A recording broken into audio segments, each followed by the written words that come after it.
મહેસાણાથી સમાચાર ધરોઈ સત્તામંડળ સામે ખેડૂતોએ દર્શાવ્યો વિરોધ 5 ગામના ખેડૂતો જમીન બચાવવા માટે જંગે ચડ્યા છે। સતલાસણા તાલુકાના 5 ગામની જમીન ધરોઈ ડેવલપમેન્ટમાં જાય છે। ધરોઈ ડેવલપમેન્ટ પ્લાનથી ખેડૂતોની મહામૂલી જમીન છીનવાઈ જશે। મહેસાણા જિલ્લા કલેક્ટર કચેરીમાં ધરણા કરીને ખેડૂતોએ પોતાનો વિરોધ વ્યક્ત કર્યો।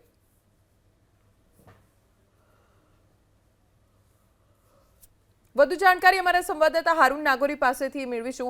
હારૂન, ધરોઈ ડેવલપમેન્ટ પ્લાન્ટના કારણે ખેડૂતોની જમીન છીનવાશે, શું માંગ છે ખેડૂતોની?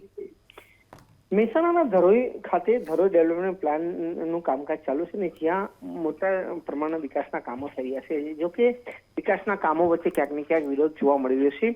સ્થાનિક ખેડૂતોએ વિરોધ દર્શાવ્યો છે ને આજે જે રીતે મહેસાણા કલેક્ટરને આવેદનપત્ર આપીને તેમને રજૂઆત કરી છે કે તેમની મોખી જે જમીન છે તે છીનવાઈ જશે। 5 ગામના ખેડૂતો કલેક્ટર કચેરી ઉપર પહોંચ્યા હતા અને જ્યાં આવેદન આપવામાં આવ્યું હતું તેમની માંગણી હતી કે તેમની જમીન બચાવવા તેઓ વિરોધ દર્શાવશે। સતલાસણા તાલુકાના 5 ગામના જે ખેડૂતો છે તેમની માંગ છે કે તેમની મોઘી જે જમીન છે તે છીનવાઈ રહી છે, જેને લઈને તેમની સરકાર સુધી વાત પહોંચે તે જરૂર છે। જી આભાર હારૂન જાણકારી આપવા માટે।